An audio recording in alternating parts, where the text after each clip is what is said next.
How you doing, everybody? It's another episode here on Cookie Raw and Uncut with me, Peps. We are going to make chile colorado today. It is going to be a fantastic people. What you're going to need for your chile colorado is a onion, garlic, 3 cloves, red bell pepper. You're going to need dried New Mexico chilies. That's for the hot and spiciness. And then you're going to need the chile pasilla. You're going to need chile guajillo. And the last one you are going to need is the chile ancho, okay? So what we're going to do is probably take about, out of these 4, we're going to take maybe 2 of each. We're going to cut them open, and we're going to deseed them. And then we're going to put them on the placas, what we call a placa, like a pan to fry them and to roast them pretty much. And then we are going to boil them in a stock. So stay tuned. Also need a beef boneless roast and short rib or whatnot. And make sure it is beef. I like the beef. It's the best flavor. You could use pork if you'd like. I have my chiles, all 4 chiles, deseeded and everything all cutting out. And I got my pan over here heating up already. And I am going to roast these right. Put them on the pan. Chiles on the pan right now. They are roasting. And as I got them roasting, okay, and you're going to get that chili strong smell, and you're going to cough if you're not used to it. So make sure your windows are open, your fan above your stove if you have one, make sure it's on so the air will circulate, because it's going to get really, really tough in here. And as we're doing that, I have my sauce, my pot of my chicken stock boiling. So when these are done and roasted, I am going to put these inside of there. Got them moving around. They're going to be toasty, real good. All right, we're going to bring our pot of our chicken stock to a boil, and we're going to put these in. We have our chiles already roasted. I have my chicken stock already boiling, and all I'm going to do now is just put these bad boys in here and let them boil. All right. Just like that. And I'm gonna get like a good little pot to pull these down. So something like this, you know, just to pull it down. Now we're going to get ready for braising our meat. I have my beef short ribs already cut to good chunks, good size. I was very, very generous on the salt and pepper because you lose 60% of your flavor and your salt and your pepper or whatever you use when you cook it. So be very, very generous with your salt and pepper. I got my pot right here. I'm going to stick my beef inside, and I'm going to braise one side of it, and then I'm going to pull it out. And then I'm going to add my onions and everything inside and bring everything down to a nice caramelization. This meat is looking good. I am going to pull them out. See, I only want one side braised, you see. Okay. I'm going to set them out. I'm going to put them on this rack that I have here. Now that I have the meat out, I have my onions. I have an onion and 3 cloves of garlic in the same. Throw them in the pot in the same juices that the meat was in. Throw in my red bell peppers. I have diced it up. So as this is sweating and caramelizing, I'm gonna keep it stirring so it don't burn. You don't want it to burn. And as that's doing that, we're gonna add some cumin. Let's open up the bigger side. Add some cumin. Then we are going to add some oregano. And then we're going to add some bay leaves. We're going to add a couple of bay leaves. And you want to put all your seasonings, everything now at this stage, and so everything can release as it's cooking, you know what I'm saying? So,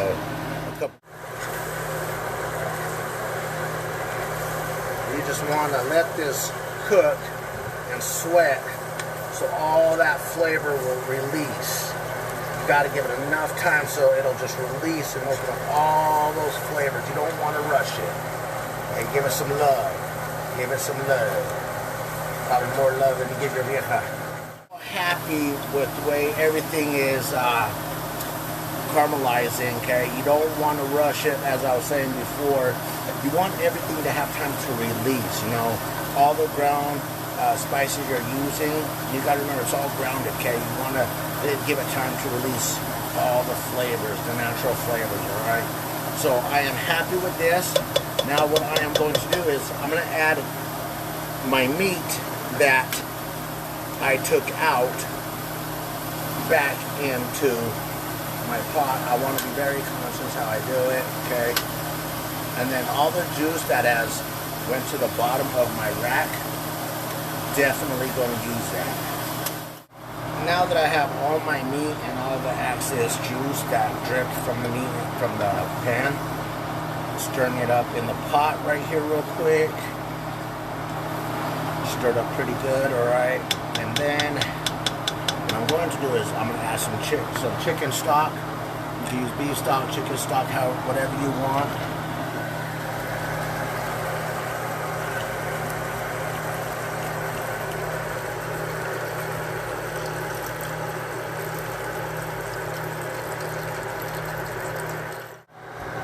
Now that I add my chicken stock, give it a good stir.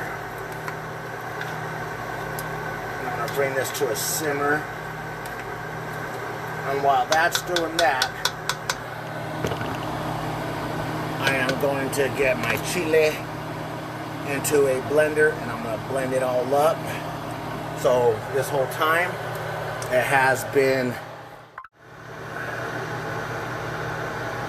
So I'm going to get this, see how it's just nice and soft.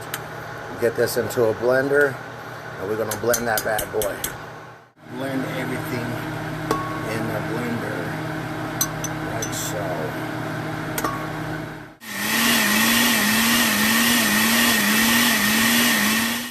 Once you have your chile blended, make sure it is blended very, very well, that it is almost like a liquid state. I put my chile in my pot. I'm going to see that. Stir it real good. And then we're going to bring it to a simmer.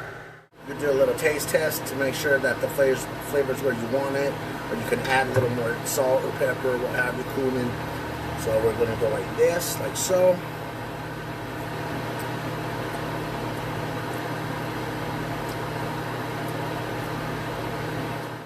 Now that I have tasted and it is fantastic and it's exactly where I want it and not too spicy, it is just perfecto. I covered it up, brought it to a simmer, and I dropped down the temperature to a low dish, and that is el arroz. On the arroz, I have about maybe a quarter of an onion I diced up, 2 cloves of garlic I minced up. You do not want to use the jarred garlic or the dried garlic. It'll just jack everything up. You want fresh, the garlic for sure. So I just have a little bit, got it minced up here. You don't need that much, especially my family's small, but you know, do accordingly to your family's size and the portions that you are making. I have the rice, use long grained rice, and I rinsed my rice to get all the starch out of it. I rinsed it twice, dumped it, rinsed it, dumped it, whatnot. I have my pot right here warming up. I'm going to put a little bit of oil inside of it, like so. Probably can't see because I got this big old pot right here cooking, but I just put a little bit inside on my pot, just like so. And then what I am going to do is I'm going to put my rice inside. But what we're going to do, we're going to like toast it. You want it to like a brown, golden brown. And you don't want it too high. Maybe about like a medium low. And you want to constantly stir till you get that golden brown. Got the rice going in as we speak.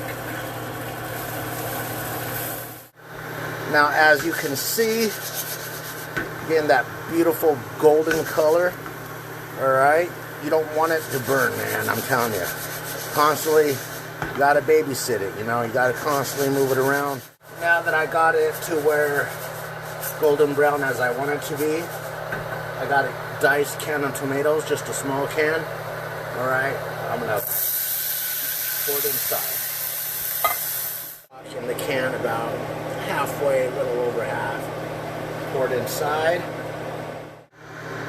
It'll look just like that. I'm going to bring it up to a boil, and then you're going to reduce it down to a simmer.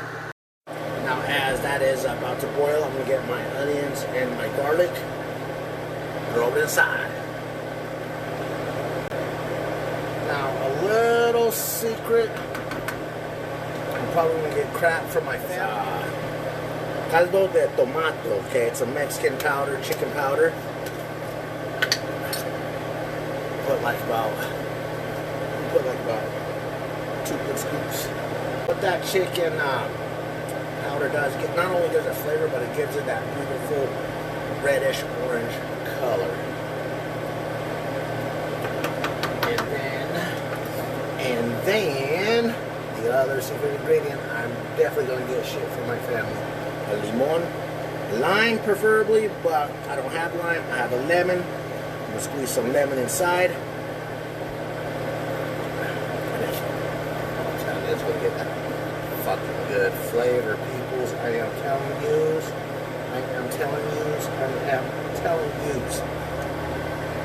Wash the hands.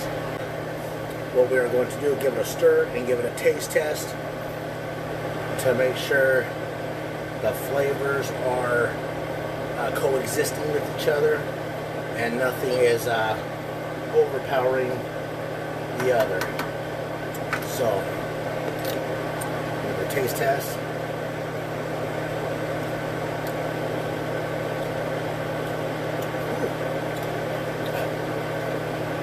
I've been debating if I should put any salt in that son of a gun. I said it tastes good as it is. I should do a good little simmer just like that for 15 to 20 minutes. Now we are going to check on our chile colorado.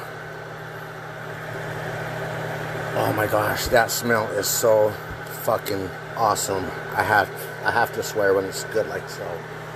I have to swear when it's good like that. Give it a good stir. Again.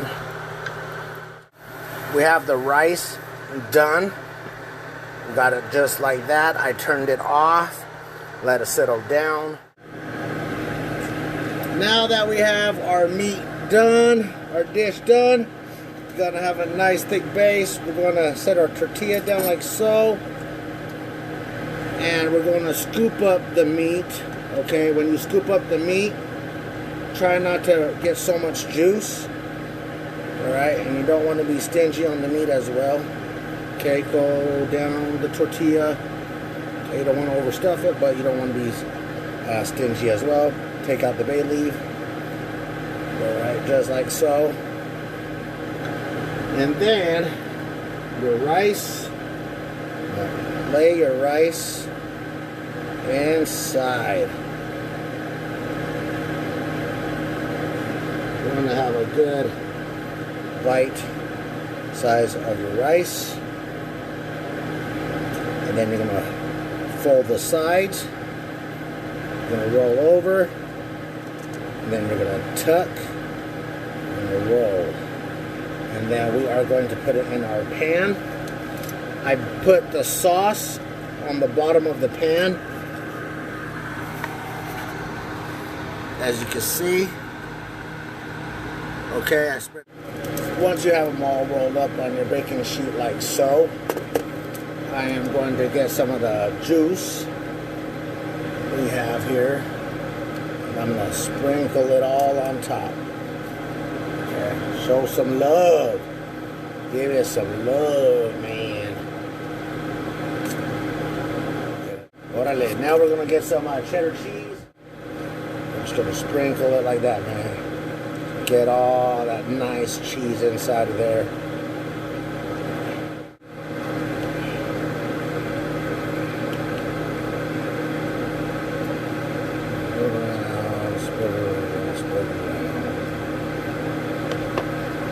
Now we're going to get ready to pop it in the oven. Time to pull them out. Oh yeah, baby. Now it's time to plate.